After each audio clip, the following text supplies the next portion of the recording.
안녕하세요, 여러분. 모두들 잘 지내고 계시는지요?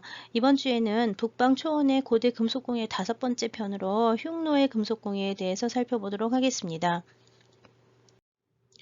네, 지금까지 이번 학기 내내 중앙유라시아의 그 고대 금속공예를 배우기 위해서 중근동 지역도 봤고, 그 다음에 이제 아르잔 지역, 그 다음에 카자흐스탄 지역, 그 다음에 이제 이쪽에 흑해연안 지역 보셨고요. 그 다음에 아프가니스탄 일대를 이제 보셨고요.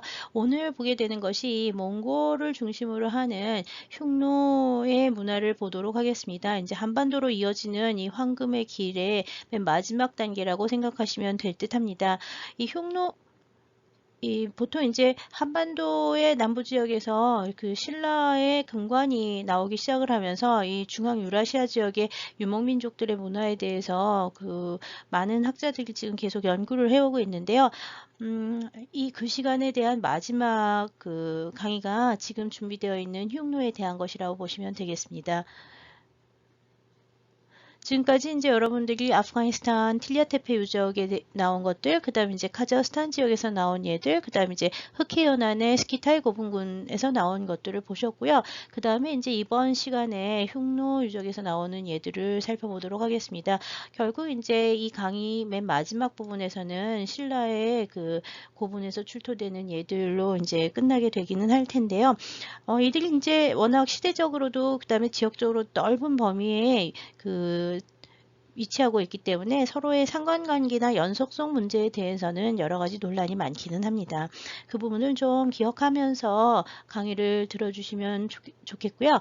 기본적으로 이 유목민족들이 사용하는 북방 유목민족들이 사용하는 이 황금 문화는 철기의 제작, 특히 철기의 단조 문화를 바탕으로 발전한 것이라고 보시면 되고요. 중국의 그 청동기 주조라든지 중국식 문화하고는 좀 상당히 다른 성격을 갖습니다.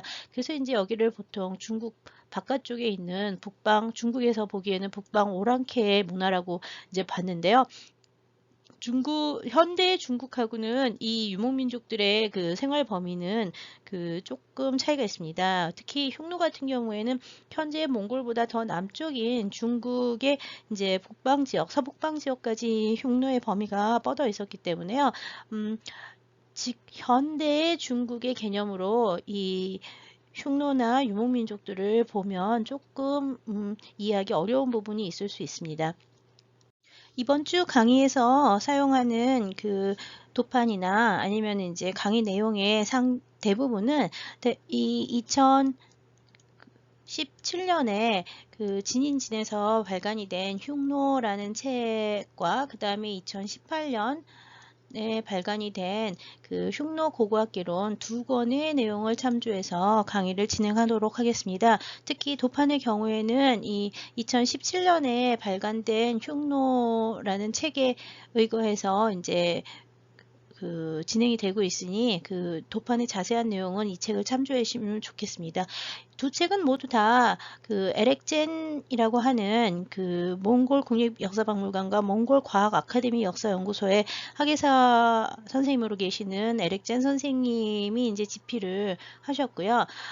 이 에렉젠 선생님과 충북대학교의 양신 선생님이 이제 같이 발간하신 이 흉노라는 단행본은 우리나라에서 처음으로 나온 이제 본격적인 흉노 고고학 관련 연구 저서라고 할 수 있습니다.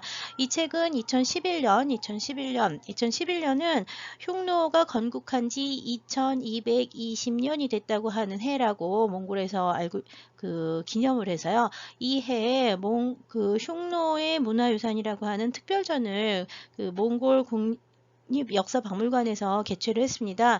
그래서 발간된 흉노의 문화유산이라고 하는 영문과 몽골어 도록이 나왔는데 그 도록을 최신 성과를 반영해서 한국어로 새로 발간을 한 책이라고 보시면 됩니다. 그래서 2017년까지 나온 주요 유적이나 유물에 대해서는 대부분의 것이 이 책에 소개가 되어 있기 때문에요.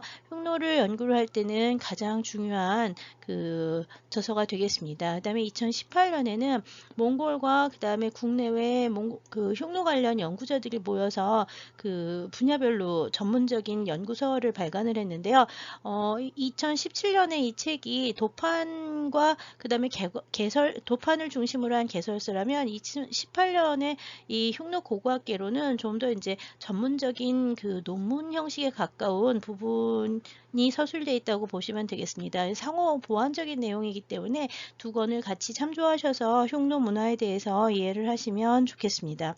지금까지 몽골의 흉노 유적은 전체 약 한 1만여 기 정도의 그 고분이 발굴됐다고 알려져 있고요.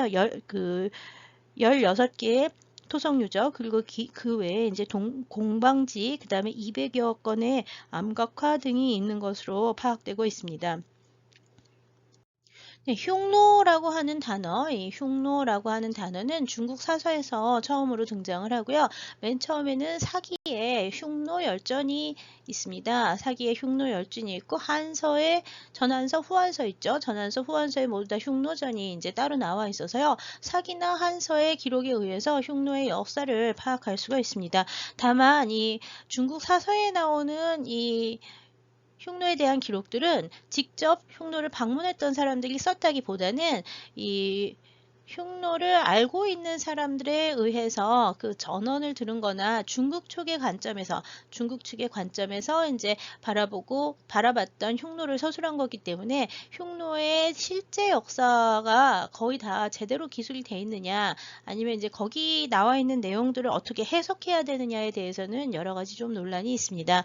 다만 중요한 거는 흉노라고 하는 집단이 언제 처음 나왔느냐, 이 중국 사서에 제일 먼저 등장한 시기는 기원전 4세기 정도부터 흉노라는 집단이 그 중국의 북방 지역에 있었다고 알려져 있고요. 그 다음에 이제 역사사에서 가장 중요하게 얘기를 하고 있는 거는 기원전 209년, 기원전 3세기가 되는데 묵특선우가 최초로 이 흉노의 모든 그 부족들을 다 통일을 해서 최초의 유목국가를 이제 건설했다고 알려져 있습니다. 이 흉노는 어느 정도로 강성했냐면 기원전 198년부터는 중국의 한나라가 이 흉노에게 매년 조공을 보내야 했고, 그 다음에 이제 이 묵특선우라는 사람은 한나라의 고조도 이제 그 포위를 했다가 풀어줄 정도로 강력한 그 힘을 가지고 있었다고 알려져 있습니다. 그래서 기원전 2세기경에 이 흉노가 이 북방 지역, 중국의 북방 지역에서 엄청나게 큰 세력을 가지고서는 그 활동을 했었다고 알려져 있는데요. 흉노가 쇠퇴하는 시기는 뭐 약간 논란이 있긴 하지만 기원 후 1세기 정도부터 흉노가 쇠퇴를 해서 그 기원 후 1세기 후반이 되면 흉노가 어디로 갔는지 잘 모릅니다. 이 흉노는 그 어디 다른 나라, 중국이나 뭐 이런 나라에 의해서 망했다기보다는 흉노 자체가 원래 여러 부족, 특히 5명의 선우가 있었다고 알려져서 5개의 부족이 이제 중요한 집단이었었던 거라고 생각이 되는데요.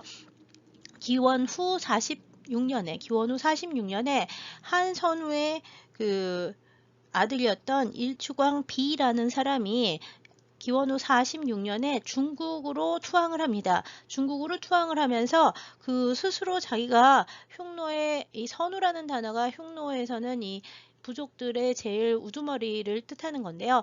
이 중국으로 투항을 한 일추광 비가 스스로 선우를 자칭하고 그 북쪽에 있었던 원래 흉노 세력하고 그 별개의 자신만의 세력을 만듭니다. 그 46년에 분열되는 것을 뭐라고 부르냐면 남흉노라고 부르고요. 지금 남흉노, 그 다음에 이 남흉노 말고 원래 있었던 그 흉노의 주요 근거지는 이 울란바타르나 뭐 요 일대 현재 울란바타르 일대를 중심으로 하는 그 투바이막 일대나 아니면 이제 여기 한가이 산맥 있는데 그 중심으로 해서 이 오롱강과 한가위 산맥 일대에 그 중심으로 하는 아랑가이 지역, 이런 데가 이제 흉노의 중심 지역이었을 거라고 보고 있어요. 그래서 이 아랑가이 산맥 있는, 아니 한가위 산맥이 있는 아랑가이 지역하고, 그다음에 울란바토르 일대 hen티 산맥을 중심으로 하는 여기 이제 투바이막, 그다음에 hen티아이막 이쪽 지역을 이제 중심 지역이라고 보는데, 이 일대 이렇게 파란색으로 지금 표시가 된 이 일대가 아마 북흉노, 원래 흉노의 근거지였을 거라고 보시고요. 그 다음에 46년에 남흉노가 갈라져 나가면서 이 일대가 이제 남흉노의 영역이 됩니다. 46년부터요. 그래서 이 남흉노하고 북흉노하고 결국은 싸우다가 둘 다 자멸을 하게 되는 게 기원후 1세기 정도라고 보이고요. 기원후 1세기부터는 이 북방의 유목민족들이 워낙 여러 저기가 있었는데, 서로 이제 특히 뭐 선비라든지 오환이라든지 그 다음에 이제 뭐 월지라든지 동호라든지 하는 이런 다른 유목민족들하고 이 흉노가 이제 그 계속 이렇게 투쟁 비슷한 걸 하다가 1세기 이후가 되면은 어떻게 됐는지 자세하지 않아요. 1세기 이후의 흉노의 성격에 대해서는 여러 가지 논란이 있고요. 1세기 이후에는 여하튼 남흉노와 북흉노가 이제 서로 대립을 하다가 북흉노가 서쪽으로 도망을 간다라고 중국 사서에 나오고 끝이라서요. 정확하게 그 이후가 어떻게 됐는지는 논란이 많습니다. 여하튼 흉노의 주요 세력 범위는 지금 여기 보시는 이 부분, 이 헤를렌강, 그 다음에 오르홍강, 셀렌게강, 그 다음에 오르콩강이라고 하는 이 네 개의 강을 중심으로 하는 산과 산 사이에 있는 평지에 있었던 이 일대가 아마 흉노의 중심지들, 특히 이제 선우가 거주했었던 지역일 거라고 보고요. 그 다음에 이제 광범위한 범위 자체는 원래 분리되기 전에는 중국의 북방 지역이 전부 다 흉노의 영역이었었다고 해요. 46년, 기원후 46년에 그 일주강 비라는 사람이 여기에서 갈라져 나와서 남쪽으로 도망쳐서 중국에 이제 그 투항을 하고, 이 현재로 치면은 이제 중국 그 위쪽에 서북 지역에 여기 뭐 청해성이라든지 아니면은 이제 섬사성 북쪽이라든지 그다음 뭐 이 일대에 이제 자리를 잡고, 그 감숙성 뭐 이 일대에 자리를 잡고 여기를 남흉노라고 지칭을 하기 시작을 한 게 기원후 1세기가 됩니다. 기원후 1세기, 기원후 1세기 중엽. 그래서 북흉노와 남흉노가 갈라지는 시기가 기원후 1세기고요.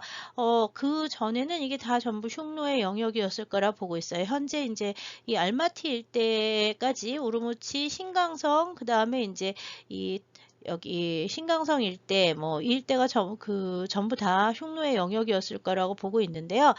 흉노의 범위, 그 다음에 이제 이 북쪽으로는 북쪽이 아니라 동쪽으로는 흉노가 어디까지 있었을까? 그거에 대해 좀 논란이 많긴 하지만, 여기 흥안령이라고 하는 거를 중심으로 해서 흥안령 동쪽은 동호가 있었다고 알려져 있고요. 사실 이 동쪽에 있었던 나라가 조선이 있었죠. 한서에는 이쪽에 조선이 있었는데, 한서 권 73에 의하면 동쪽에 있는 조선은, 중국이 봤을 때 동쪽에 있는 이 조선은 흉노의 왼팔이므로 이 정벌을 한 무제가 했다라고 나오고 있어요. 그래서 기원전 108년에 한나라의 무제가 이 고조선을 정벌을 하고 한사군을 세우게 되죠. 한사군을 세우게 되는데, 이 한사군의 위치에 대해서는 뭐 논란이 있긴 하고, 그 다음에 이제 조선의 위치가 어디였느냐에 대해서도 논란이 좀 있어요. 여하튼 한반도 북부 지역을 중심으로 해서 이 일대에 있었던 조선이라고 하는 나라가, 이게 이제 고조선이 되죠. 이 고조선은 흉노하고 서로 교류를 하던 흉노의 왼팔로 알려져 있었던 지역들인데, 이 일대에 이제 있었을 거라고 생각을 해요. 여기는 그래서 이제 이 기원전 2세기부터 시작을 해서 기원후 한 1, 2세기 정도까지 이 중국과 그 다음에 이제 중국 한나라와 그 다음에 이제 흉노, 그 다음에 여기 조선, 그 다음에 남쪽으로 가면 또 남만 있고요. 뭐 서쪽에 서용 또 따로 있죠. 그래서 이 한나라를 그 현재 중국하고는 뭐 워낙 그 한나라의 뭐라 하지? 한나라의 지도 지금 우리가 생각하는 거하고는 좀 차이가 있었을 거라고 보고 있어요. 여하튼 기원 전후의 시기에 이 중국 북방 지역에서 강력한 힘을 가지고 있었던 이 흉노의 문화에 대해서 살펴보도록 하겠습니다. 지금 보시고 있는 지도는 현대 몽골의 지도입니다. 그래서 여기 보시면은 이렇게 그 우리나라의 도처럼 이렇게 구획이 이렇게 돼 있는데요. 이 단위를 뭐라고 부르냐면 아이막이라고 불러요. 우리나라에서는 왜 도라고 부르잖아요. 근데 몽골에서는 이거를 아이막이라고 부릅니다. 이 아이막 지금 현재 수도인 울란바타르가 있는 데는 여기에요. 여기가 이제 그 울란바타르 있는 지역이고요. 투바이막이라고 얘기를 하죠. 투브가 되는데 투바이막 뭐 U자를 쓰기도 합니다. 투바이막이 되는데 이 투바이막의 북쪽에 있는 이 고분이 이제 현재 흉노 고분에서 제일 유명한 노용을 고분이에요. 노용을 고분이 있고요. 그 다음에 이제 이 투바이막의 오른쪽에 이제 여기가 이제 그 hen티 아이막이 되는데 hen티 아이막인데 이 hen티 아이막을 중심으로 해서 이 동쪽 지역에서 제일 큰 고분들은 여기서 나오고 있는데요. 이게 이제 우리나라 국립중앙박물관 팀들이 들어가서 발굴을 하는 도르릭 나르스 유적이에요. 도르릭 나르스. 글씨를 좀 잘 못 써서 죄송합니다. 그 다음에 이제 현재 그 한가이 지역에서 여기가 이제 아랑가이 아이막인데 아랑가이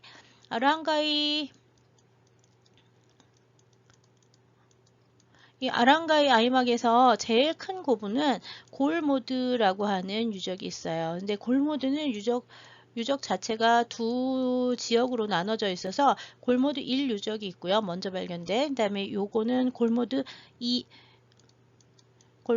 유적이 되겠습니다. 그래서 최근에 발굴된 유적 중에서 제일 중요한 게 이 골모드 2 유적이라고 알려져 있고요. 그 다음에 이제 한가위 지역보다 더 서쪽으로 가면은 이쪽이 이제 서몽골이 되는데요. 이 서몽골 지역에서는 서몽골 지역에서는 제일 큰 유적이 나오는 데가 여기 그 호브드 아이막이에요. 호브드에서 나왔고요. 호브드 아이막에서 이제 발견된 이 큰 고분이 이름이 뭐냐 하면은 타일팅 홑거르라고 하는 유적이 나왔습니다. 그래서 지금 보시는 것처럼 흉노 무덤은 몽골 전역에 이제 퍼져 있고요. 실제로는 몽골에서만 나오는 것이 아니라 이 러시아 북방 지역에서도 몽골의 북쪽 러시아 이 국경 내에서도 이 몽골의 흉노 시대의 고분들이 상당히 많이 나오고 있는데요. 여기 이제 이쪽 지역에 대해서는 주로 러시아 학자들이 이제 옛날에 발굴을 한 데가 많고요. 최근에는 주로 이 대형 고분들을 중심으로 해서 이 네모나게 생긴 것이 대형 고분들이고 그다음에 이렇게 동그란 것들은 소형 고분이라고 보시면 되는데요. 실제로 고분 자체도 대형 고분들은 방형에 그다음에 이제 연도가 있는 형태가 나오고요. 이 소형 고분들은 원형으로 세서 뭐 고리형, 환형 뭐 이런 말을 쓰는데 이 소형 고분들은 전국에 상당히 많습니다. 그다음에 이 대형 고분들을 중심으로 해가지고 이렇게 몇 개의 그 소형 고분들이 배장묘처럼 배치가 된 예들도 있고요. 전국에서 이 몽골 전역에서 약 1만여 기 정도의 흉노시대 고분들이 확인되고 있습니다. 근데 모두 다 발굴된 거는 아니고요. 이제 중요한 유적들을 이제 20세기 초부터 발굴을 하기 시작을 해서 최근 2000년대에 들어와서 이제 대형 고분들이 계속 이제 꾸준히 발굴이 되고는 있습니다. 네, 지금 보시는 것처럼 그 대형 고분들, 그 방형의 고분들은 대형 고분들이고요. 동그랗게 생긴 고분들은 그 좀 소형의 고분이라고 볼 수 있고요. 아까 말씀드린 것처럼 이렇게 중심지라고 하는 울란바타르 일대에서 이제 울란바타르 북쪽의 노용올 고분굴, 그 다음에 이제 아랑가이 지역의 골모드 1, 2 유적, 그 다음에 이제 홉드 아이막의 이제 그 탈팅 호거르 유적, 그 다음에 이제 이 러시아 일대 뭐 짜람 같은 고분들이 있습니다. 그 바이칼호와 지금 현재 몽골과 러시아 경계 일대 이제 짜람 유적을 비롯한 몇 개의 중요한 고분들이 이제 발견이 됐고요. 최근 이제 이쪽 지역에서 그 hen티 아이막 쪽에서 도르릭 나르스 고분이 이제 계속 우리나라에 의해서 발굴이 되고 있습니다. 이 흉노 고분에 대해서 이제 그 옛날 그 중국 사서에 보면 사기의 흉노 열전에 흉노인들은 장례식에 관과 곽을 쓰고 금과 은을 갖추어서 넣는다. 그다음에 가돛이라고 하는 것을 이제 역시 쓴다. 뭐 이제 이런 가죽옷인데요. 그런 것들을 이제 장례식에 사용한다고 나오고 봉토를 하지 않고 나무도 없고 상복도 없다 그러는데요. 금과 은을 상당히 좋아해서 많이 넣었던 거라고 추정은 하고 있어요. 그렇지만 지금 현재 유물들 나오는 것들을 보면은요.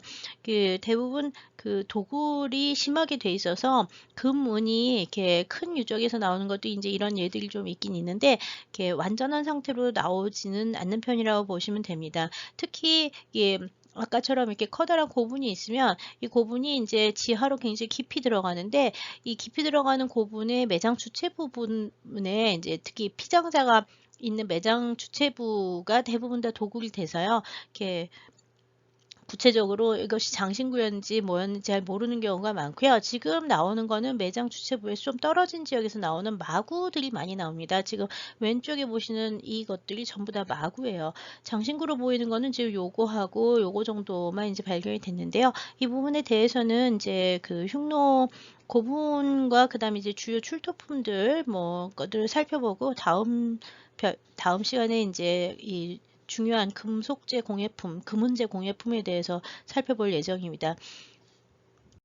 20세기 초반부터 이 몽골과 러시아 국경 일대에 있는 흉노 고분들은 러시아 학자들이나 일본 학자들에 의해서 조사하기 시작을 했습니다. 특히 러시아 학자들이 일찍부터 조사를 많이 해왔고요. 그 1920년대에 노용월 고분이 발견이 되면서 노용월 지금 보고 있는 거는 골모드 아랑가유 지역의 골모드 유적이긴 하지만요. 노용월 지역의 고분이 이제 발굴이 돼서 보고서가 나오면서 거기서 이제 중국제 칠기라든지 아니면은 이제 뭐 금제 장식이라든지 또는 뭐 비단 뭐 이런 것들이 이제 출토가 되면서요. 이 흉노고분이라고 하는 게 굉장히 독특한 성격을 가졌다고 하는 것이 알려지기 시작을 했습니다. 특히 흉노고분의 가장 큰 특징은 지금 중앙 유라시아 지역의 그 중요한 고분들 그에서 거의 다 봤지만 이 상부에 대부분 다 이렇게 적석이 있는 적석 분이고 그 다음에 이제 지하로 땅이 있으면 지하로 파고 들어가서 위에는 적석을 놓고요. 밑으로 내려가면 목곽이 있는 적석 목곽분의 구조를 하고 있습니다. 지금 보시고 있는 것은 골모드 유적의 전경을 보신 것이고요. 지금 보시는 것은 노용월 31호분의 이제 발굴 초기 단계에 적석이 드러난 상태를 보시고 있는데요. 지금 노용월 고분은 현재 다 가보면 완전히 숲처럼 돼 있어서요. 이렇게 발굴하고 있을 때 아니면은 그 유적이 잘 보이지는 않습니다. 자작나무 숲이라고 보시면 되고요. 연도가 이렇게 있고 그 다음에 이제 방형의 구조를 가졌는데 여기 보이는 이 검게 들어간 이게 그 중심부로 내려 들어가는 도굴갱입니다. 그래서 도굴갱의 흔적들이 나오고 있어서 이렇게 도굴갱이 확인이 되는 경우에는 매장 주체부가 도굴이 됐음을 확인할 수가 있죠. 지금 보시는 것은 국립중앙박물관팀에서 계속 발굴을 해오는 돌링나스 유적에서 제일 큰 고분 중에 하나인 1호분의 전경을 보시고 있습니다. 역시 돌로 만든 이렇게 연도가 보이고요. 그 다음에 방형의 구조를 하고 있습니다. 그 다음에 이제 주변에 보시면 동그란 환영 구조를 가진 유적들이 있는데요. 이것들이 이제 조금 작은 고분들이라고 보시면 되고요. 배장묘들이 중간중간에 이렇게 또 있어서 하나의 고분 옆에 배장묘가 여러 개 있는 구조들을 하고 있었다는 걸 알 수가 있고요. 역시 중앙 부분은 제 이렇게 검게 보이는데 여기도 중앙부는 그 도구를 당했었던 흔적이 확인되고 있습니다. 2000년대에 들어와서 러시아 학자들에 의해서 발굴된 노용월 유적의 경우에는요, 좀 더 이제 최근에 발굴한 거라서 여러 가지 발굴 상태들을 볼 수가 있는데요. 기본적으로 깊은 연도를 파서 안으로 들어가고요. 연도를 파서 안으로 들어가고요. 그 다음에 이제 흙을 갖다가 이렇게 피라미드처럼 안쪽으로 내려가면서 쌓아서 맨 아래쪽에 뭐가 있냐면 매장 주체부가 나옵니다. 왼쪽에 보시는 것이 노용어 22호분의 매장 주체부가 드러난 형태를 보셨고요. 위에 있는 것은 역시 같은 구조의 지하로 내려가서 매장 주체부가 확인이 된 양상을 볼 수 있습니다.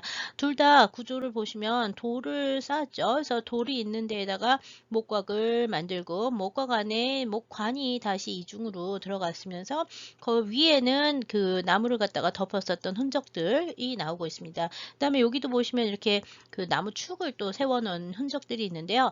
여기 31호분의 경우에는 가운데에다가 목곽을 이제 놔두고 있습니다. 역시 주변에는 돌을 쌓았고요. 위에 돌이 있고 그다음에 이제 밑에 부분에 돌이 있고요. 그다음에 이제 발굴해서 들어가면서 윗부분을 이제 걷어내게 되는데요.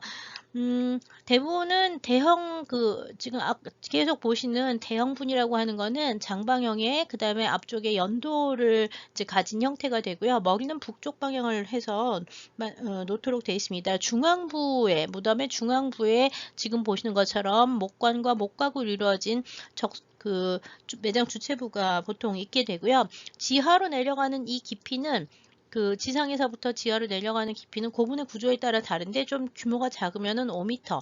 그다음에 지금 현재 발견된 고분 중에 제일 규모가 큰 게 골모드 2 유적의 제1호분인데요. 이 유적 1호분의 경우에는 매장 주체부의 깊이가 지하 22m에 있습니다. 보통 평균적으로는 묘관 깊이가 10m 정도 된다고 보시면 될 것 같습니다. 그러니까 지상에서부터 10m 내려가야 매장 주체부가 나오는 거고요.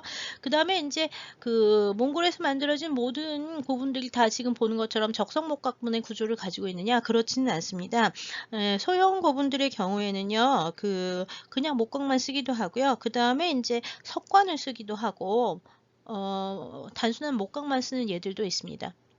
지금 보시는 것은 보르한 톨구 21호분의 석광묘로 된 매장 주체부를 보시고 있고요. 도르잉나스 유적 3호분의 경우에는 지금 보다시피 목각으로 이루어진 그 매장 주체부가 확인이 됐습니다. 보통 이렇게 밑에 여긴 좀 특이한 게 석곽에서 사람이 이제 여기 이렇게 누워 있는데요. 여기는 사람이 누워 있고 윗부분에 이제 순장 동물들하고 머리 위에다가 그다음에 이제 토기 같은 것들을 이제 놓는 흔적들이 확인되고 있는 것이죠. 그래서 고분의 구조나 고분의 주인이 누군지, 주인이 누군지, 뭐 이런 묘주의 사회적 위치와, 그 다음에 이제 지역, 그 다음에 뭐 시대에 따라서 조금씩 이 고분의 구조라든지 배치 상황은 여러 가지 형태로 나누어집니다. 몽골 흉노 고분의 형식에 대해서는 이미 앞서 말씀드린 책에 이미 자세하게 언급이 되어 있기 때문에 그 부분에 대해서는 책을 참조하시는 게 좋겠습니다. 네, 지금 보시고 있는 거는 몽골의 흉노 시대 대형 고분의 이제 도면을 보시고 있는데요. 매장 주체부는 한가운데 목곽과 목관으로 이루어진 부분이 있고요. 그 다음에 돌을 주변에 쌓습니다. 그리고 이제 땅을 갖다가 파들어가고 그 위에 역시 돌들이 잔뜩 들어가 있는데요. 발굴된 상태에 가운데에 흙이 없어진 이유는요. 보통 여기 이 부분이 도굴을 당하면서 없어지기 때문에 이 부분이 적석이 제거된 경우가 많은데 기본적으로는 원래 독이 다 있었던 것으로 보고 있습니다. 그래서 이 적석부에서도 이 목곽이죠. 목곽이 있는 이 부분하고요. 위에 있는 적석은 약간 좀 차이가 있는데 이 깊이가 아까 말씀드린 대로 작은 거의 경우에는 5m에서부터 큰 거의 경우에는 22m까지 지하로 내려가고 평균은 10m 정도라고 보시면 될 것 같아요. 그 다음에 이제 이 목곽의 외부 이 부분에 이거는 지금 도구를 당해서 여기가 남아있지 않지만 이 부분에 뭐가 있냐 하면 순장한 동물들이나 마차 같은 것들이 목곽의 바깥쪽에 놓여져 있는 경우가 많습니다. 그리고 지금 보고 있는 거는 곽이 지금 하나가 있는데요. 어떤 경우에는 곽이 이제 한쪽에 치우쳐져 있는 형태로 만들어져 있는 경우도 있습니다. 형식이 조금씩 고분마다 다 다르다는 얘기죠. 네, 또 다른 고분을 보시면 역시 연도가 있고요. 그 다음에 이제 층단처럼 내려가서 중간에 이제 마차의 흔적과 동물의 흔적이 확인이 되고, 그 다음에 뚜껑을 통나무로 덮은 목곽이 보이고요. 이 목곽 안에 다시 관이 있는 거죠. 그다음에 목곽 주변에는 또 다른 돌로 이제 채워놓은 형태를 볼 수가 있습니다. 이런 구조들은 지난번에 계속 보셨지만 중앙아시아, 중앙유라시아 지역의 뭐 카자흐스탄 지역이라든지 알타이 지역이라든지 뭐 이런 데서 만들어지는 고분들하고 상당히 비슷하긴 합니다. 다만 흉노 고분들은 정확하게 정형화된 그 정방형과 연도를 가진 구조, 아니 정방형이 아니라 장방형, 방형의 그 다음에 연도를 가진 구조인 경우를 가지고 있는 경우가 많아서요. 시기적으로 이 기원전 2세기에서 보통 이런 고분들은 다 기원전 2세기에서 기원 후 1세기에서 2세기 정도까지 기원 후 1세기까지로 보는 경향이 좀 더 많긴 하는데 여하튼 기원 전후한 시기에 이런 고분들이 많이 집중적으로 만들어졌다고 알려져 있습니다. 그러니까 여기서 말하는 흉노라고 하는 건 대부분 요 시기, 기원전 2세기에서 그 다음에 기원 후 1세기 정도, 기원 전후한 시기의 유적이 제일 많은 거라고 보시면 되겠습니다. 방사성 탄소연대 측정을 해봐도 대부분 조금 이른 시기에 고보는 기원전 2세기로 나오고요. 그렇지 않으면 기원 전후한 시기로 나오는 경우가 많습니다. 기원 후 1세기. 네, 지금 보시고 있는 거는 그 국립중앙박물관에서 발굴한 도르익나루스 2호분의 출토 당시의 모습을 보시고 있는데요. 기본적으로 이제 목과 구조가 보이고 있고요. 그 다음에 이제 안에 요 부분이 뭐냐 하면 목관의 흔적입니다. 이 목관이 전체적으로 이 금박을 입혀서 장식을 해서 이제 했던 흔적들이 이제 확인이 됐고요. 거의 그대로 관이 무너진 상태 그대로 나와서 복원이 어느 정도 가능했는데요. 얇은 금박을 붙여서 칠한 위에다가 붙여놓은 흔적이 확인이 됐고요. 복원해 놓은 상태를 보시면 지금과 같은 형태로 추정을 하고 있습니다. 관이 있고 관에다가 얇은 금박을 붙인 다음에 여기 보시면은 철못의 흔적이 보이고 있고요. 그 다음에 이제 이 꽃 모양의 장식을 갖다가 잘라서 금박을 잘라서 꽂고 그 다음에 이 역시 꽂은 거는 다 철못을 이용해서 꽂았습니다. 그래서 지금 보는 것처럼 이게 이제 목곽의 측면이라고 생각하시면 되는 거죠. 그래서 목곽의 사방을 지금 보는 것처럼 금박과 철을 이용해서 이제 장식을 했던 걸 볼 수가 있는데요. 형태는 꽃 모양이 제일 많이 나오긴 하지만 다른 고분에서 보면은요, 여기 붙이는 장식들이 뭐 달이나 해의 형태, 그다음에 이제 이런 꽃의 형태가 그려진 것들이 있고요. 가끔 이제 목관에 칠을 해가지고 문양을 갖다 표현한 예들도 확인이 되고 있습니다. 지금 보시는 것이 몽골 각지에서 출토된 흉노 고분들의 관 장식, 목관 장식들을 보시고 있는데요.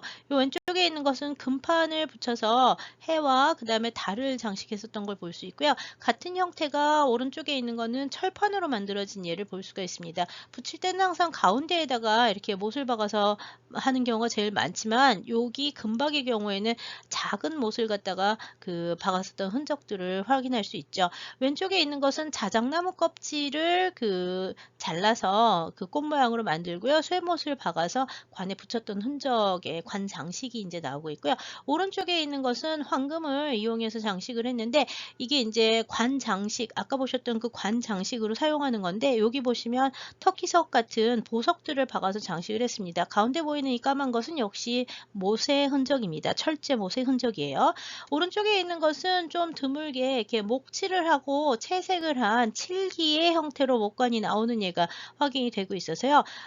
이런 관들의 제작이 어디에서 있는지에 대해서 약간 논란이 있긴 합니다. 특히 칠기관의 경우에는 흉노에서 과연 칠기를 제작을 했을까 뭐 그거에 대한 논란이 있긴 한데요. 최근에는 칠을 중국에서 가져와서 여기에서 뭐 바르거나 칠을 하는 그러니까 옷칠 원료를 가져와서 여기서 이제 칠을 하는 행위들이 있지 않았을까라고 추정을 하는 경우도 있습니다.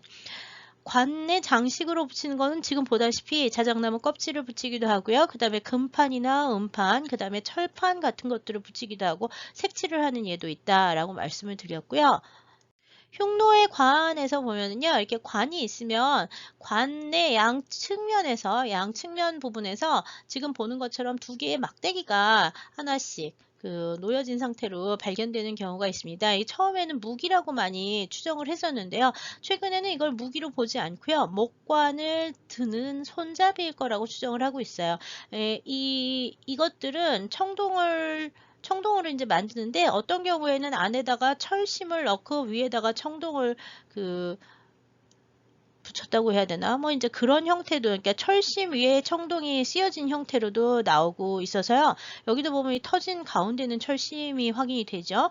그래서 철심이 있는데 청동을 붙여서 만든 굉장히 무겁고 튼튼한 이 봉 형태의 손잡이들이 나오는데요. 길이는 보통 32cm라 관폭에 맞고요. 아마 여기 두 개의 관대를 갖다 이렇게 놓고 여기다 끈을 연결을 해가지고 관을 드는데 사용한 것이라고 생각을 해요. 그래서 관에 이제 보면은 두 개가 나올 때도 있고 네 개가 나올 때도 있고 그렇다고 하는데요.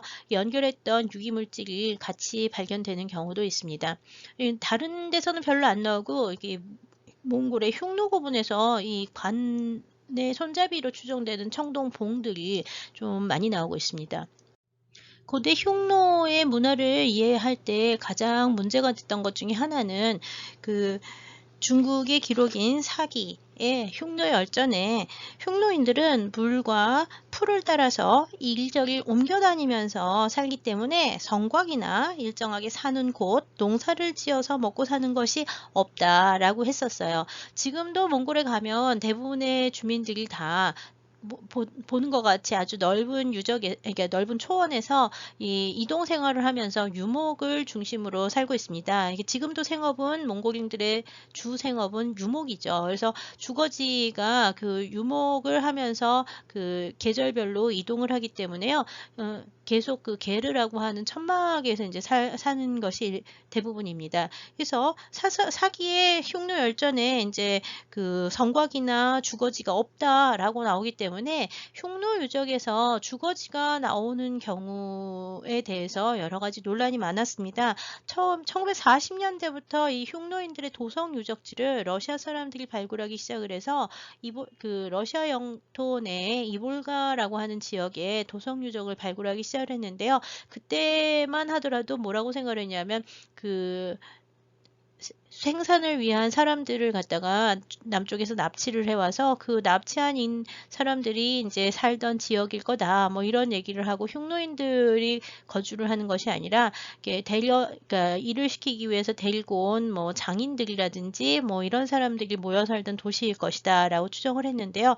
현재 2000년대 이후에 이제 상당히 많은 흉노 도성에 대한 연구들이 시행이 되고 유적 조사들이 이루어지면서 현재 16개 정도의 흉노 시대 도성 유적들이 발굴이 됐습니다. 대부분 토성의 구조를 가지고 있고요. 건물지가 발견이 되고 있고요. 건물지에서는 그 와당이 발견이 됩니다. 그래서 이 와당이 발견이 되고 그 다음에 이제 지금 보는 것처럼 이렇게 도성 유적이 이렇게 멀리 보이고 있잖아요. 그래서 이제 이런 유적들이 발굴이 되면서 지금 보시고 있는 거는 고아도브라고 하는 그 흉노 도성 유적 중에 하나인데요. 역시 국립중앙박물관에서 한국의 국립중앙박물관 팀들이 들어가서 발굴을 했습니다.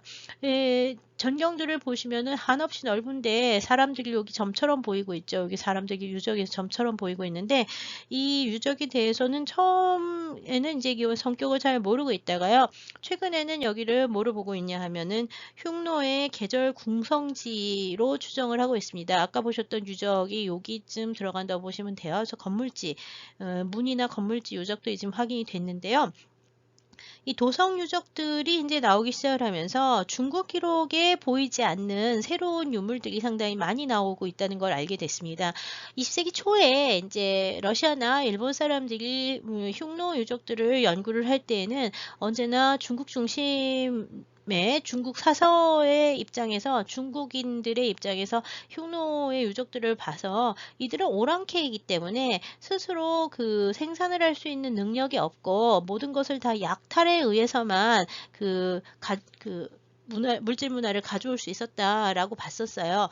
그래서 생산 유적이 나온다든지 아니면은 그런 것들이 이제 이 흉노 유적에서 나올 거라고 많이 생각을 안 했는데 2000년대 이후에는 여러 지역에서 계속 생산 유적들이 발견이 되고 있습니다. 그래서 2000년대 초기까지 이 유목민족들의 문화라고 하는 것은 전부 약탈과 전쟁으로만 이루어졌다라고 하는 어떻게 보면 제국주의적이고 중국 중심주의적인 시각들이 2000년대 이후에 계속 깨지고 있는 중이에요. 특히 20세기 초에 기마민족이라든지 20세기 초에 기마민족성이라든지 유목민족 그 약탈 문화론 뭐 이런 것들을 내세웠던 일본의 동양학 연구자들에 대한 관점을 완전히 그 바꾸게 된 가장 중요한 유적은 1999년 국립중앙박물관 팀에서 한국의 국립중앙박물관 팀에서 들어가서 발굴하기 시작한 호스틴 볼락 유적입니다. 이 호스틴 볼락 유적은 그 헤를렌강 그 투브아이막에 그러니까 이제 울란바토르에서 좀 더 북쪽으로 올라가서 투브아이막의 헤를렌강의 지류에 여기가 이제 그 강이 흐르고요. 여기 이제 산이 있는데 이 산 올라가는 길에 강 따라서 내려오면서 언덕이 이렇게 있잖아요. 이 언덕 부분에서 뭐를 발견했냐면 1999년에 토기 가마터를 발굴했습니다. 그래서 국립중앙박물관에서 처음으로 이 흉노에도 기와와 토기가마 유적이 있다는 것을 확인을 했고요. 그 당시에 이 토기가마터 유적에서 조금 더 북쪽 지역, 요 지역에 제철 유적이 있는 것을 확인을 했습니다. 하지만 국립중앙박물관 팀에서는 이 제철 유적을 발굴하지 못했고, 제철 유적은 2016년부터 그 일본과 그 몽골 고고학팀이 들어가서 이 호스틴 볼락의 제철 유적을 꾸준히 발굴해 오고 있습니다. 에히메 대학의 사사다 선생님을 중심으로 하는 발굴팀이 현재 여기를 계속 발굴하고 있는데요. 이 호스틴 볼락 유적에서 기와가마터와 그 다음에 이제 제철을 위해서 만들었던 제철로 유적들이 이제 발굴이 되면서 흉노인들도 이미 기원 전환 시기에 그 자체적으로 토기 기와 그 다음에 이제 그 철을 그 생산할 수 있는 능력들이 있었음이 이제 확인이 됐고요. 최근 조사에 의하면 이 지역에서 산을 따라서 올라가게 되면 이 강 연안을 올라가면 이 양쪽이 대부분 다 그 철광산이 있는 곳이라고 하는 것이 확인이 됐어요. 그래서 철광산에서 가깝고 그다음에 이제 물이나 연료를 갖다가 가져다 쓰기 쉬운 이 지역에서 이런 생산 유적지들이 그 운영이 됐음이 확인이 되고 있습니다. 왼쪽에서 보시는 것이 1999년 한몽 조사팀, 한국과 몽골의 조사팀에서 발굴한 기와가마터의 그 발굴 당시 상태입니다. 그래서 기와를 구웠던 흔적들이 나오고 있고요. 실제로 여기서 사용된 기와들은 그 호스틴 볼락 유적에서 좀 더 올라가면 역시 도성지들이 나오는데 거기에서 이제 비슷한 기와들이 이제 확인이 되고 있음이 확인됐고요. 그 다음에 이제 여기 방사선 탄소 연대 측정을 해본 결과 이 제련로 유적 같은 경우에는 기원전 1세기에서 기원 후 1세기로 이제 편년이 되는데 오른쪽에 보시고 있는 것이 제련로 발굴 당시 제련로 아니라 제철로죠. 제철로를 발굴하고 있는 당시의 모습입니다. 이 제철로는 지금 에히메 대학의 팀, 일본 에히메 대학과 이제 몽골 고고학 연구소 팀들이 이제 같이 공동 발굴하고 있는데요. 현재 9기 이상의 제철로가 이제 해마다 발굴이 되어 왔고요. 여기서 이제 발굴된 주요 유물들은 그 제련이 아니라 제철이에요. 철을 만드는 생산 유적인데요. 가마의 그 형식은 한 3가지 정도로 나누어지고 있고요. 주로 이제 나오는 것은 이제 제철을 하게 되면은 만드는데 제일 중요한 게 뭐 송풍관이라든지 그 다음에 제철로의 노벽편이라든지 그 다음에 철 슬래그 이런 것들이 나오는데요. 지금 보시는 것처럼 송풍관이라든지 아니면 이제 노벽편, 그 다음에 이제 그 슬래그 뭐 이런 것들이 나와서 이게 철을 갖다가 직접 생산했던 형태들이 나오는데 이 호스틴 볼락에서 나오는 흉노 시대의 제철로 유적과 관련 유물들은 중국하고는 중국의 그 제철 기술하고는 상관이 없고 거의 대부분 중앙아시아 지역, 특히 카자흐스탄 지역의 제철 기술하고 관련이 돼 있을 거라고 추정하고 있어요. 구조나 이런 것들이 중국하고는 좀 많이 달라서요. 실제로 흉노 유적에서는 철기가 상당히 다양한 종류로 엄청나게 많은 양이 나옵니다. 물론 전쟁을 잘했다고 하니까 칼을 비롯한 각종 무기들이 철로 만들어진 예들이 많이 나오고 있고요. 활을 잘 썼다 그러죠. 그래서 이 화살촉이라든지 그런 것들이 이제 역시 그 화살촉하고 관련된 것들이 철로 된 것들이 나오고 있고요. 이거는 그 허리띠나 아니면 마구에 사용하는 교구 같은 건데 역시 철로 만들어져 있습니다. 오른쪽에 보시고 있는 거는 이제 마차의 그 차축 같은 것들을 그 다 철로 주조해서 만들었는데요. 여기 보시면 축은 그 철로 만들고 위에 꼭지는 청동을 장식을 해서 이렇게 철과 청동을 같이 해서 사용한 예들이 상당히 많이 나오고 있습니다. 이 각종 철기들이 지금까지 그 제철로 유적이 확인되기 전에는 전부 다 이게 중국에서 가져왔느냐 아니면은 서쪽에서 가져왔느냐에 대한 논란이 많았지만 제철로 유적이 확인이 되면서부터는 자체 현지에서 흉노인들이 그 제철을 하고 철 단조를 해서 이런 작업들을 아니 이 필요한 그 무기나 아니면은 공구들을 생산을 했을 거라고 추정을 하고 있습니다. 이 흉노 유적에 출토되는 철기들 중에서 가장 중요한 것은 흉노인들의 생활에서 빼놓을 수 없는 말을 타는 승마와 관련되는 마구들이라고 보시면 되겠습니다. 네, 지금 보시고 있는 거는 도르릭나루스 2호에서 출토된 철제 제갈들을 보시고 있는데요. 모두 다 철을 단조해서 만들었고요. 말의 크기에 따라서 다양한 그 크기로 조금씩 이제 바꿔가면서 만들어서요. 철 단조 기술이 상당히 뛰어남을 확인할 수가 있습니다. 이 마구와 관련된 거의 모든 것들은 다 철로 만들어집니다. 이게 장식품은 청동이나 금으로 만들기도 하지만 실제적으로 사용되는 제갈이라든지 뭐 이런 것들은 기본적인 그 마구의 그 도구들은 전부 다 철을 단조해서 만들게 됩니다. 아마 현지에서 제작했을 거라고 생각이 되고요. 전통적인 대장간들은 사실 지금도 그 몽골의 시골에는 많이 있지는 않지만 한두 군데씩 남아 있다고 알려져 있습니다. 왜냐하면 말을 타면 말이 이렇게 있잖아요. 발이 있으면 밑에 편자 박아야 되죠. 이 말 편자도 다 철을 갖다가 두들겨서 말 발에 맞춰가지고 박아줘야 되거든요. 이게 대장간에 제일 하는 중요한 것 중에 하나가 편자 박는 거. 그 다음에 이제 탐가라고 해가지고서는 그 도장 찍는 거 역시 철로 만들어야 되는데 그 왜 소나 이런 데다가 도장을 찍잖아요. 인두 달궈가지고 이 탐가 만드는 것도 역시 대장간에서 만들게 되거든요. 그래서 이런 전통적으로 철을 쓰는 것들이 많아서 전통 대장간들이 지금도 있다고 알려져 있고요. 마구를 만드는 것도 역시 자 말의 크기에 따라서 마구를 다 다르게 써야 되잖아요. 그러니까 이것도 그 철을 갖다가 단조해서 만들어서 사용을 했었던 흔적들이 보이고 있습니다. 이 철이 20세기 초만 하더라도 20세기 초가 아니라 1980년대, 90년대까지만 하더라도 흉노인들은 철을 생산할 수 없기 때문에 전부 다 중국에서 약탈을 해왔다고 얘기를 하는데 사실 논리적으로 말은 안 되죠. 중국인들이 그 한나라에서도 흉노인들이 전쟁을 잘하고 워낙 그 말을 잘 타고 전쟁 잘해서 그 사납고 무서웠다고 알려져 있었는데 그 사람들이 만약에 이 도구들을 자기네가 만들지 못한다면 도구를 만들 수 있는 중국이 더 강했었다고 생각을 해야 되지 않을까요? 이게 이제 최근 들어서 하는 얘기들은 이제 이 몽골인들 특히 이제 흉노인들 자체가 이렇게 철을 재련하는 기술이 있었고 그 중국하고는 다른 방식으로 필요에 따라서 무기와 마구, 그 다음에 이제 생활 도구들, 이런 것들을 대부분 다 철을 이용해서 만들면서, 살았던 것들이 이제 조금씩 확인이 되고 있습니다. 역시 지금 보시고 있는 건 도르릭나루스 1호에서 나온 그 마구의 일종인데 철로 만든 굴레고요. 여기 이제 끈은 여기 이제 그 필요에 맞게 또 직물이나 가죽 같은 것들을 이용해 가지고서 썼던 흔적들이 함께 나오고 있습니다. 가죽이나 그 직물을 이용한 이런 끈들도 흉노 유적이 상당히 많이 나오는 편이라고 할 수 있죠. 이것도 역시 현지에서 제작된 것일 가능성이 큽니다.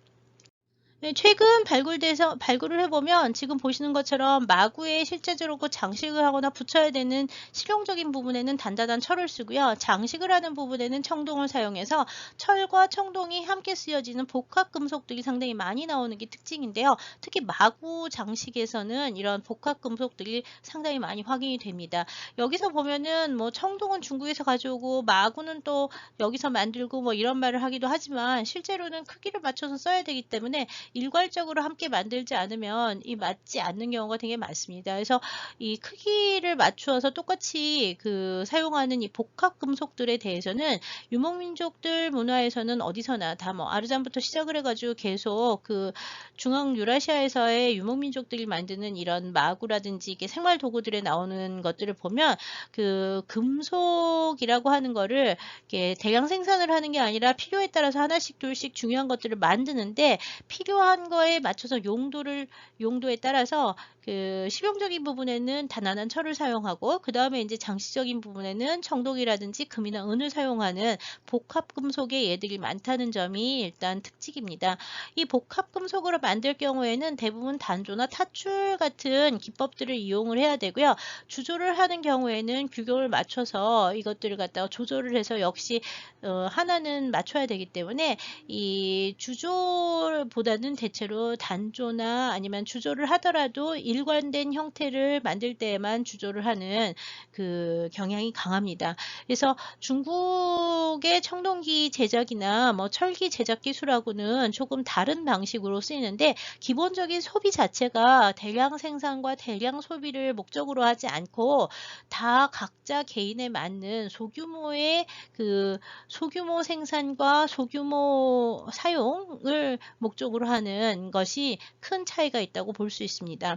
이거는 이제 정주 사회하고 유목 사회의 차이점이기도 하죠.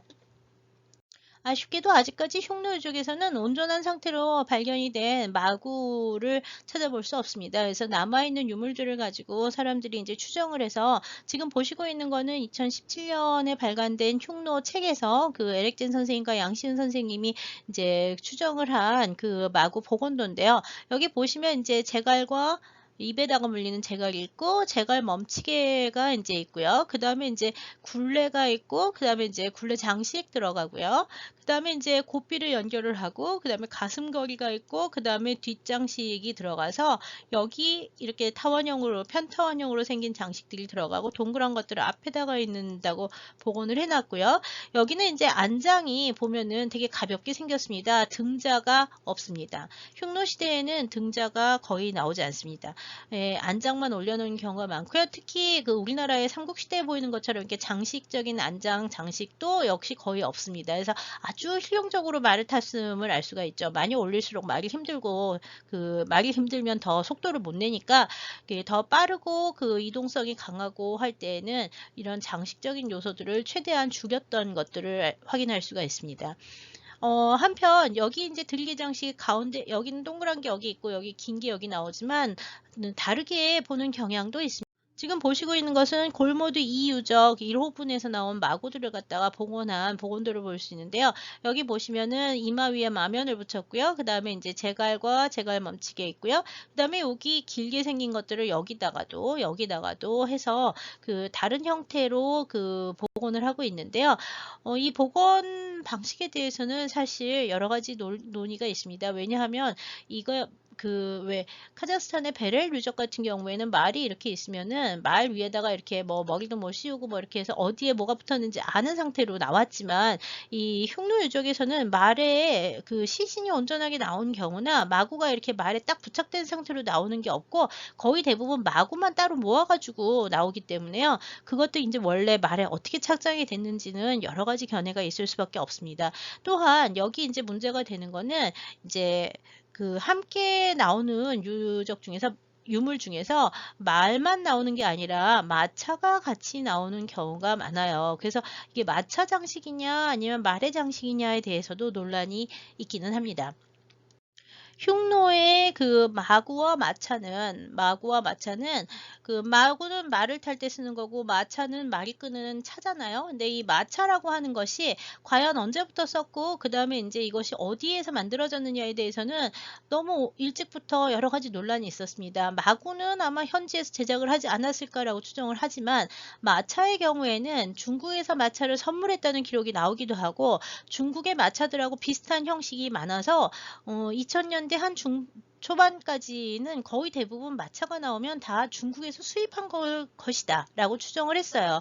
근데 이제 최근에 경향이 조금씩 바뀌고 있는데요. 그 경향이 바뀌고 있는 이유 중에 하나는 1번, 몽골의 암각화가 굉장히 많이 남아 있는데, 이 흉노시대 암각화라고 불리는 200여 개의 암각화 중에서 마차를 탄 모습이 표현이 된 예들이 종종 확인이 돼요. 그래서 마차를 그 흉노에서 아마 일찍부터 가지고 있을 거라고 생각을 하기도 하고 있고요. 그 다음에 이제 지금 여러분들 몽골에 가서 보시면 집들을 옮길 때 계속 마차를 사용합니다. 술에 굉장히 많이 쓰거든요. 그래서 이 마차라고 하는 그 말이 끄는 마차, 그 수레라고 하는 게 수레바퀴에 이것들이 있는데, 전투용 마차라고 하는 것들이 이제 중국을 통해서 들어와서 중국 것이다라고 처음에 얘기를 했다면, 최근에는 이 현지에서의 제작 가능성이 있지 않을까라는 얘기를 하기도 합니다. 이 마차가 중국에서 수입됐다고 봤던 가장 큰 이유 중에 하나는, 대부분의 마차들이 그 표면에 나무로 만들고 표면에 오칠을 해요. 까만색 오칠을 해가지고 이 오칠이 나오기 때문에 아마 전부 다 중국에서 가져온 것이 것이 아닐까라고 얘기를 했는데요. 최근에 이제 이 국립문화재연구소, 한국의 국립문화재연구소하고 몽골 팀이 발굴을 한 2017년에 발굴한 치에르틴저라고 하는 데에서는요, 바퀴 4개가 달린 사륜마차가 확인이 됐어요. 여기 바퀴 보이시죠? 이렇게 큰 바퀴가 보이는데, 보통 이제 그 마차에서 바퀴는 떼가지고는 따로 나오기는 하지만 여하튼 사륜마차가 이제 확인이 되면서 치에르틴저 유적이 아마 다른 유적들보다 조금 더 이른 시기의 유적일 가능성이 있다고 보고 있는데, 사륜마차가 나오면서 아마 사륜마차를 좀 더 먼저 이 흉노에서 사용하고 나중에 이륜마차로 바뀐 게 아닐까. 중국의 마차와 비슷하다고 하는 이 이륜마차는 중국에서 만들어진 건지 아니면 흉노에서 먼저 만들어졌던 것들을 중국이 공유를 하는 것에 대해서 논란이 있을 수 있다고 생각합니다. 뭐 여러 가지 얘기들이 있죠. 아직까지는. 이 흉노의 마구와 마차에 대해서는 에렉젠 선생님께서 2019년에 동양미술사학에 논문을 하나 발표하셨기 때문에 그 부분을 참조하시면 좋겠습니다. 역시 에렉젠의 논문에 의하면 골모드 25분에 나온 막차는 지금 보는 것처럼 여기 이제 말을 끌게 돼 있고요. 그 다음에 이제 2개의 말이 있고, 여기 보시는 이게 뭐냐면 이게 차축으로 들어가는 부분인데 대부분 동을 주조해서 만듭니다. 위에 산계로 보이는 이 우산살처럼 보이는 산계의 그 장식이 있는데요.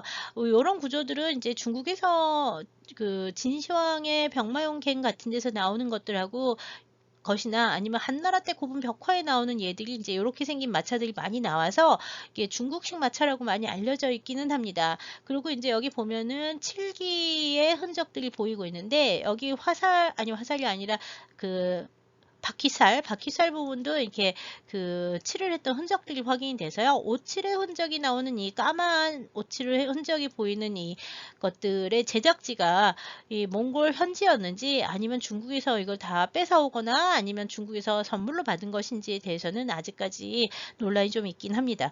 여하튼 마차가 상당히 많이 그 좋은 상태로 출토되는 것이 이제 일반적이고요. 실제 그 중국 기록에 보면 중국 사람들이 이제 무서워했던 게 말을 타고 또는 이렇게 마차를 타고 그 전쟁을 하러 오는 흉노인들을 상당히 무서워했었다는 것으로 보아서 이 몽골의 흉노인들이 아주 일찍부터 마차와 그 다음에 말을 일상생활에서 또는 이제 전쟁을 할 때 널리 사용을 했었다는 걸 알 수가 있고요.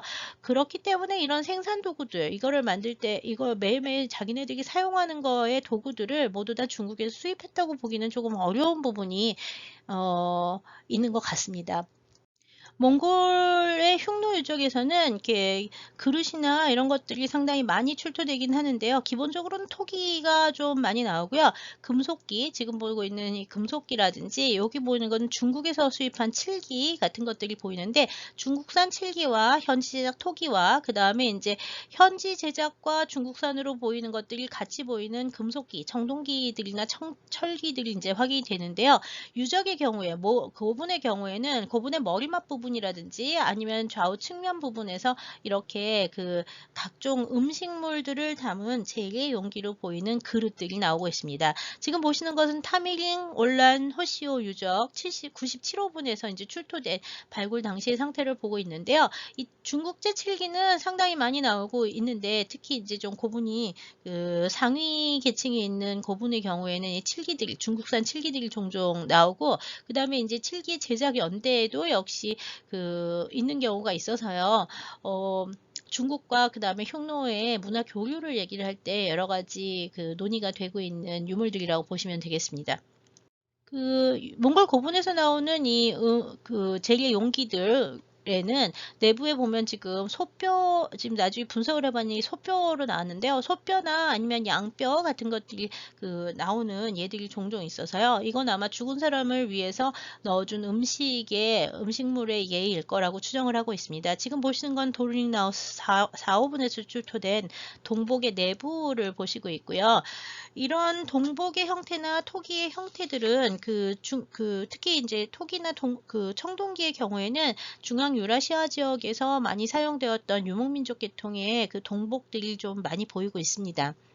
네. 조금 전에 보셨던 타미링올란 호시오 97호분에서 출토된 동복의 형태는 위가 이렇게 좀 넓고 그다음 밑으로 내려가면 좁아지면서 바닥이 평평하고요. 그다음에 합범식이기 때문에 그 가운데에 이렇게 합범 그 두 개의 범을 맞춰서 합범식으로 만들어서 그 합구식범을 이용한 흔적, 주물 흔들이 인제 나와 있습니다. 그다음에 파괴가 되긴 했지만 원래 두 개의 손잡이를 가지고 있고요. 그다음에 인제 몸체에 이렇게 양각의 선 모양의 장식이 있고요. 주조 상태가 이렇게 뭐 이렇게 썩 좋은 편은 아니에요. 오른쪽에 있는 것도 같은 시기에 만들어진 그 고비 알타이 지역에서 출토됐다고 전하는 동복인데요. 흉노 시대 것이고요.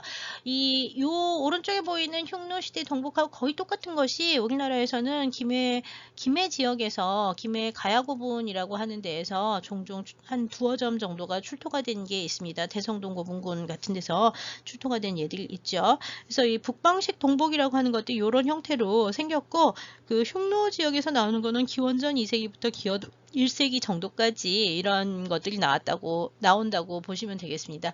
예, 제작지에 대해서는 북방 유목민족식이라서 뭐 별다른 생각 없이 중국에서 만든 것이 아니라 현지에서 제작했다고 알려져 있는데요. 주조 솜씨는 상당히 좀 거친 편이고, 그 다음에 이제 주물훈이 상당히 강하게 남아있는 게 특징입니다. 언제나 두 개의 그 고리가 있는데, 이거는 왜 그러냐면 들고 다니면서 여기 이제 여기다가 나무를 걸어가지고 꿰서 들고 다니기도 하고, 그 다음에 이거를 갖다가 세워놓고 이동할 때 음식을 끓여 먹는 그런 도구로 사용했었던 것이라고 생각을 하고 있는 거죠. 그래서 이 유목민족들이 많이 사용하던 북방식 유목식 동복의 형태, 솥이에요. 청동을 주조해서 만든 솥의 형태를 이제 보셨고요. 이런 형태 말고 이거는 지금 밑에 굽이 없고요. 그 다음에 이제 바닥이 이렇게 평평하고 항아리 모양으로 생겼는데요. 지금 보시는 것처럼 둥그런 형태의 역시 손잡이가 달리기도 하고 손잡이는 없는 경우도 있는데, 밑에 이제 이렇게 대각 받침대가 있는 형태의 그 것들도 종종 보이고 있습니다. 이런 형태는 역시 카자흐스탄이라든지 뭐 알타이 지역에서 나오는 비슷한 예들이 있어서 중앙 유라시아 계통 또는 뭐 스키타이 계통에서도 좀 보여서 그 북방식 그 동복 형태의 또 다른 또 다른 형식이라고 알려져 있는데요. 좀 전에 그 소표가 들어있었던 도르링나우스 4호분에서 출토된 동복이 이 왼쪽에 보시는 이 형태고요. 그다음에 오른쪽에 있는 거는 호우 우주링 도고이라고 하는 그 유적에서 출토가 되는데, 청동제 몸체 밑에 철제 받침을 받친 독특한 예가 출토가 됐습니다. 지금 보는 것처럼 철제 굽다기를 가진 동복이 흉노 고분에서는 종종 만들어지는데요. 주조를 하면서 이걸 어떻게 이렇게 나누어서 했는지, 어떻게 다른 제조를 했는지는 잘 확인이 되지는 않지만, 여하튼 굉장히 독특한 이 철제 굽다리를 가진 동복이 흉노에서 한두 개씩 이제 출토되고 있다는 것이 확인되고 있습니다. 흉노 유적에서 출토되는 청동기들은 상당히 종류가 다양합니다. 좀 전에 보신 것처럼 그 북방 유목민족 계통의 동복들과 같은 형태로 철을 주조해서 만든 예가 확인이 되기도 하고요. 그 다음에 왼쪽에 보시는 것처럼 다른 지역에서는 찾아보기 힘든 굉장히 독특한 형태의 주전자, 특히 크고 굵은 주구와 그다음에 손잡이를 가진 이런 형태의 독특한 주전자 같은 것들이 이제 출토가 되고 있고요. 그 외에 여러 고분에서는 중국 청동기하고 비슷한 형태의 청동기, 삼족정이라든지 뭐 아니면은 뭐 반이라든지 이렇게 안대 청동기에서 보이는 기형들이 종종 출토가 되고 있어서 중국에서 들어온 것도 포함이 돼 있을 가능성이 큰 편입니다. 하지만 지금 보시는 것처럼 탈팅 헛거루에서 나온 청동 주전자나 보루안 톨고에서 나오는 철복 같은 경우에는 현지에서 제작된 현지 양식으로 알려져 있습니다. 사실 무덤에서 제일 궁금한 것은 그 매장 주체부인 그 주인공이 어떻게 나오는지가 제일 중요할 텐데요. 사실 현재 발굴되고 있는 흉노의 주요 대형 고분군에서는 매장 주체부가 제대로 남아있는 예들이 별로 없습니다. 이 매장 주체부가 좀 많이 남아있는 그 유적으로는 이 러시아의 데레스투이 38호분을 비롯해 데레스테이 유적 것들에서 지금 보시는 것처럼 청동기 시대 후기에서 흉노 초기, 뭐 빨리 보면 청동기 시대 후기로도 보고요. 기원전 한 4세기에서 3세기, 기원전 3세기로 주로 많이 보는 유적인데, 이 기원전 3세기에서 이제 뭐 기원전 한 2세기 정도까지 그 흉노 초기에 해당하는 데레스투이라고 하는 지역의 그 고분군에서 한 100여 기 정도 고분이 발굴이 됐는데요. 소형의 석광묘들이 좀 많은 편인데, 다행히 지금 보시는 것처럼 유적의 허리띠 부분에서 지금 발굴 당시 거의 그대로 발굴 당시 사진인데요. 러시아에서 발굴을 했고요. 허리띠로 사용되었던 그 청동 제품들, 청동제 장식들이 그 맨압 상태 그대로 발견이 된 예들이 여러 군데에서 확인이 됐습니다. 지금 보시는 것처럼 이게 동물 양식의 청동제 그 장식들을 허리띠로 사용했던 것들이 확인이 됐습니다. 데레스투이 유적에서요. 데레스투이 유적은 한 100여 개 이상의 고분이 출토가 됐고요. 여러 곳에서 지금 보는 것처럼 이제 청동제 과판들을 이용한 과대, 허리띠를 보실 수 있고요. 여기 보시면은 이제 구슬 장식을 해서 드림 장식했었던 것들을 또 확인을 할 수가 있고요.